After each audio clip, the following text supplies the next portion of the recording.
बिस्मिल्लाहिर्रहमानिर्रहीम अस्सलाम वालेकुम welcome back to a channel inspirant my name is Bashir Sharif और आज की इस वीडियो के अंदर हम क्लास 11 की फर्दर एक्सरसाइज जो कि एक्सरसाइज 12.1 12.2 में की थी फर्दर एक्सरसाइज स्किप कर दिया था। तो आज की वीडियो में फर्दर कंटिन्यू करने जा रहे हैं। तो हमने जो स्किप किया था उसकी वजह ये थी कि जो हमारे पास फोन था जिसे हम वीडियो रिकॉर्ड करते थे वो डिस्ट्रॉय हो गया था। ठीक है, तो उसके रिप्लेस में न्यू फोन लेंगे। ठीक है, जिसकी क्वालिटी इतनी अच्छी नहीं है लेकिन फिर भी हम वीडियो बनाएंगे। तो इंशाल्लाह अगर आप लोग सपोर्ट भी तो इसको रिप्लेस करेंगे। ठीक है, और एक अच्छा फोन लेके जिससे अच्छी रिकॉर्डिंग हो सके। तो स्टार्ट करते हैं वीडियो को। तो जैसे कि आप लोगों को पता है कि रमजान स्टार्ट हो गया। ठीक है, तो मेरी तरफ से तमाम बच्चों को रमजान मुबारक। ठीक है, और एक अच्छी बात आपसे शेयर करता जाऊं कि कभी भी अपने आप को किसी से कंपेयर ना करो। ठीक है, और हर हाल में अल्लाह ताला का शुक्र अदा करो, क्योंकि जितना भी आप अल्लाह ताला का शुक्र अदा करोगे अल्लाह ताला आपको मजीद अता फरमाएगा। ठीक है, क्योंकि कुरान पाक में अल्लाह ताला ने लिखा हुआ है कि जो मेरा शुक्र अदा करेगा मैं इसको मजीद अता करूंगा। उसके अलावा आइंस्टाइन का कॉल है कि don't compare yourself with anyone. If you are going to compare yourself with anyone you are insulting your own self. कि कभी भी अपने आप को किसी से कंपेयर ना करो कि उसके पास वो चीज है मेरे पास नहीं है।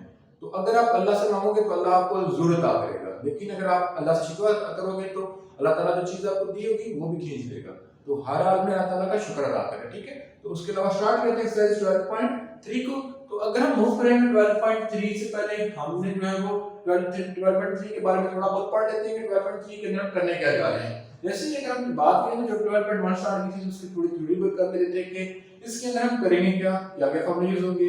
इसी तरह हम 12.3 के अंदर देख सकते हैं।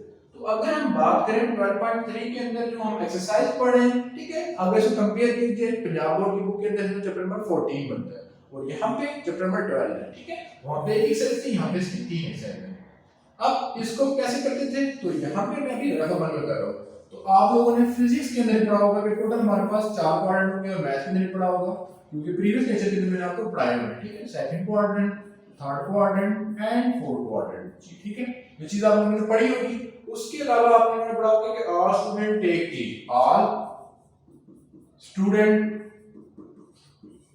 टेक, ठीक है, कॉफी, जिसके मतलब है cos थीटा। ठीक है, चीज आप लोगों ने पढ़ी होगी। अगर हम मूव करेंगे कोई चीज फर्स्ट क्वाड्रेंट में लाइक तो हम कर लेंगे theta is equal to angle reference, और अगर कोई चीज सेकंड क्वाड्रेंट में लाइक करें तो हम लेंगे theta is equal to pi minus theta reference, और अगर कोई चीज थर्ड क्वाड्रेंट में लाइक करें तो theta is equal to pi plus theta, और अगर इसी तरह कोई चीज लाइक करें तो फोर्थ क्वाड्रेंट में तो theta is equal to 2 pi minus theta r। ठीक है, इस चीज को आपने ध्यान में रखना है। ठीक है, तो ये फॉर्मूले हम यूज करेंगे। उसके अलावा अगर मैं बात करूं तो मेरे पास एक और चीज यूज होती है जिसको बोलते हैं हम, यहाँ पे लिखा रेफरेंस, तो रेफरेंस एंगल। ठीक है, अब रेफरेंस एंगल में क्या बताते हैं कि कौन सा क्वाड्रेंट है। ठीक है, रेफरेंस एंगल में बता होता है क्वाड्रेंट के बारे में। ठीक है, तो रेफरेंस एंगल हमेशा पॉजिटिव हम लेते हैं। ठीक है, और जो नेगेटिव साइन होता है वो शो करता है क्वाड्रेंट के बारे में। जब हम क्वेश्चन करेंगे तो आपको इजीली समझ आ जाएगी। ठीक है, मीन अगर ये चीजें साथ लेके हम इस क्वेश्चन की तरफ आ जाऊं तो अगर मैं यहां पे देखूं तो sin theta is equal to √2 divided by 2, तो यहां पे कोई साइन नहीं है, मीन पॉजिटिव है। ठीक है, अब sin की वैल्यू क्या है, पॉजिटिव, तो sin कौन से क्वाड्रेंट में होता है, फर्स्ट एंड सेकंड। तो मैं यहां पे लिखूंगा कि theta lies in first and second quadrant. ठीक है, ये चीज आपको समझ आ गई होगी। ठीक है, तो थीटा कौन से क्वाड्रेंट में है, फर्स्ट एंड सेकंड क्वाड्रेंट के अंदर। तो यहां तक निकालने के बाद उसके बाद हम रेफरेंस एंगल कैलकुलेट करते हैं। तो जब भी आपने रेफरेंस एंगल कैलकुलेट करना है तो उसको हमेशा पॉजिटिव लेना है। जो नेगेटिव, अगर यहां पे नेगेटिव साइन होता तो वो शो कर रहा था कि क्वाड्रेंट थर्ड एंड फोर्थ है। ठीक है, तो रेफरेंस एंगल हमेशा कभी भी नेगेटिव नहीं हो सकता। तो जब फर्दर क्वेश्चन करेंगे तो आपको ज्यादा अच्छे तरीके से समझ आएगी। तो रेफरेंस एंगल फाइंड करने जा रहे हैं। ठीक है, अब रेफरेंस एंगल लिखा है थीटा। ठीक है, तो इस क्वेश्चन के अंदर थीटा r फाइंड करना है, तो sin थीटा को मैं दूसरे ले लूंगा, तो sin theta is equal to √2 divided by 2, तो मेरे पास ये आ जाएगा pi by 4 which is equal to 45 degree. ठीक है, ये चीज आपको समझ आ गई है। फिर यहां तक करने के बाद अगर देखें theta lies in first quadrant and second quadrant, तो यहां पे थीटा मीन था कि रेफरेंस एंगल। अब मेरे पास टोटल एंगल इस क्वेश्चन में बन रहे हैं दो, एक हो रहा है फर्स्ट और एक आ रहा है सेकंड। ठीक है, अब फर्स्ट का क्या लिखा होता है कि theta is equal to theta, theta is equal to theta r, so theta r मेरे पास कितना है पाई बाय 4। उसके बाद theta is equal to pi minus theta. अगर बात की पाई ऐसे आ जाएगा और थीटा आ गया था पाई बाय 4, ठीक है, जिसको करेंगे 3 पाई बाय 4, मेरे पास इसका रिजल्ट आ जाएगा, ठीक है। अब यहां तक करने के बाद एक चीज और मैं बताना भूल गया, ठीक है, कि मेरे पास sine cos cosecant and secant के लिए क्या होता है 2 एंड पाई, लेकिन tan और cot के लिए क्या होता है एन पाई, ठीक है। तो अब इसका सॉल्यूशन आप लिखेंगे तो हम लिखेंगे कि पाई बाय 4 मतलब इसका अगर सॉल्यूशन लिखो, ठीक है, तो मेरे पास आ जाएगा पाई बाय 4 प्लस 2 एन पाई, ठीक है, कॉमा और इसका 3 पाई बाय 4 प्लस 2 एन पाई, क्योंकि क्वेश्चन में क्या था साइन थीटा, ठीक है। तो ये थोड़ा बहुत आपने समझ लिया, इसका आप राइट आउट कर लें, दूसरा क्वेश्चन करेंगे तो आपको ज्यादा अच्छे से समझ आएगी, ठीक है। तो इसको मैं रेस कर देता हूं, अब दूसरा क्वेश्चन जब हम करेंगे तो आपको सही समझ आएगा। अगर हम दूसरे क्वेश्चन पर मूव करें, ठीक है, इसको मैं आपको डिटेल में करा देता हूं। अब अगर हम यहां पे मूव करें नेगेटिव आ गया, ठीक है, अब इसके साथ नेगेटिव आ गया तो cos की वैल्यू आ रही है नेगेटिव, तो हम लिखेंगे cos theta is negative in second and third quadrant, ठीक है, कि cos theta second and third quadrant में क्या आता है नेगेटिव, ठीक है, ये चीज आपको समझ आ गई है।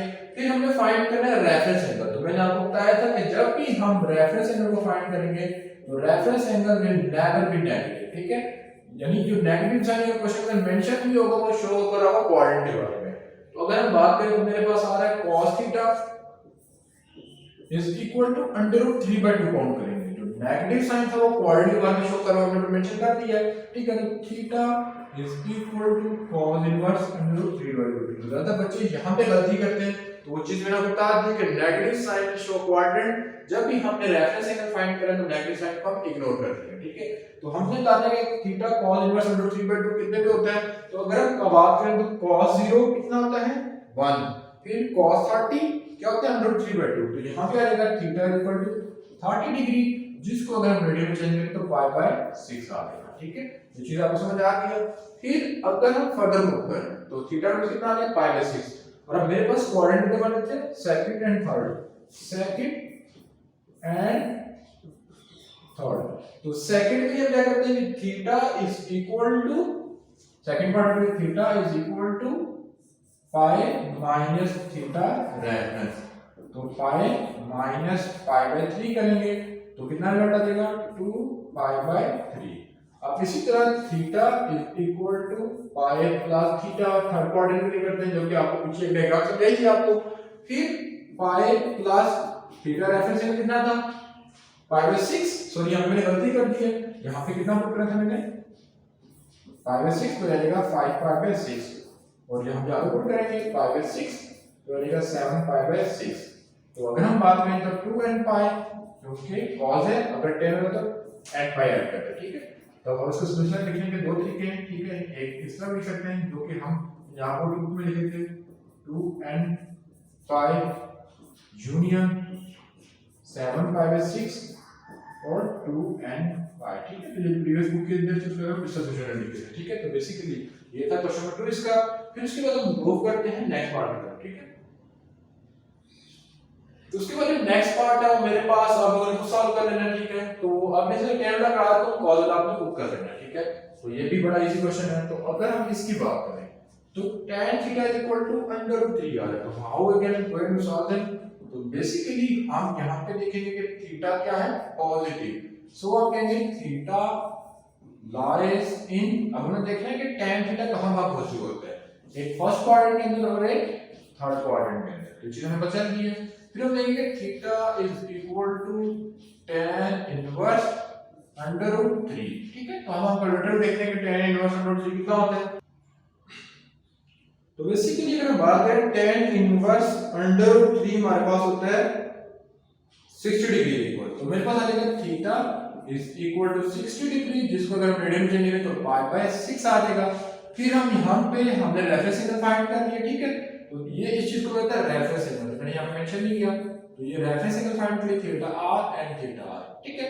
उसके बाद बात की तो मेरे पास first quadrant and the third quadrant, तो फर्स्ट क्वाड्रेंट क्या होता है कि theta is equal to theta of reference and third coordinate theta is equal to pi by theta reference. यहां तक आपको समझ आ गई है। फिर हमारे पास थीटा की वैल्यू थी पाई बाय 6 और यहां पे हमारे पास थी पाई प्लस पाई बाय 6। तो ये मेरे को कितना रिजल्ट आ जाएगा 7 पाई बाय 6। तो अब इसकी बात करें तो मेरे पास tan और cot के अंदर हम ऐड करते हैं सिर्फ n पाई, बाकी के अंदर क्या करेंगे 2n पाई। तो इसका मेरे पास रिजल्ट आ जाएगा जैसे पिछले क्वेश्चन में सॉल्यूशन लिखा था, इसका आपने इसको सॉल्यूशन को मेंशन कर देना। ठीक है, तो बेसिकली इसके बाद हम मूव करते हैं फर्दर। ठीक है, तो उसके बाद अगर हम बात करें तो मेरे पास क्वेश्चन नंबर 5 और 6 पे आते हैं। तो क्वेश्चन नंबर 5 और 6 में से मैं क्वेश्चन नंबर 6 का आता हूं। ठीक है, बाकी क्वेश्चन नंबर कर सकते हैं, उसके बाद डेवलपमेंट फोर्स भी लगती है। ठीक है, तो अब इस क्वेश्चन नंबर में 6 करने जा रहा हूं। अब क्वेश्चन नंबर 6 में हम कैसे करेंगे? अगर कोई भी क्वेश्चन में आपको मसला आता है तो आपने कमेंट करें तो इंशाल्लाह उस पर रिस्पांस किया जाएगा, या आप मेरा नंबर नोट कर लें। अगर आप क्लासेस भी चाहते हैं ऑनलाइन तो मैं प्रोवाइड करता हूं 0343734865। ठीक है, तो अगर हम बात करें तो मेरे पास sin theta is equal to -1 divided by 2 था, तो यहां पे थीटा की वैल्यू फिर नेगेटिव आ गई। तो theta lies in sine negative है तो साइन नेगेटिव होगा एक थर्ड क्वाड्रेंट के अंदर एंड फोर्थ क्वाड्रेंट के अंदर। ठीक है, फिर जब रेफरेंस एंगल फाइंड करना है तो हम नेगेटिव साइन को रेफरेंस एंगल के अंदर इग्नोर कर देते हैं। ठीक है, तो मेरे पास आ जाएगा sin theta is equal to 1 divided by 2।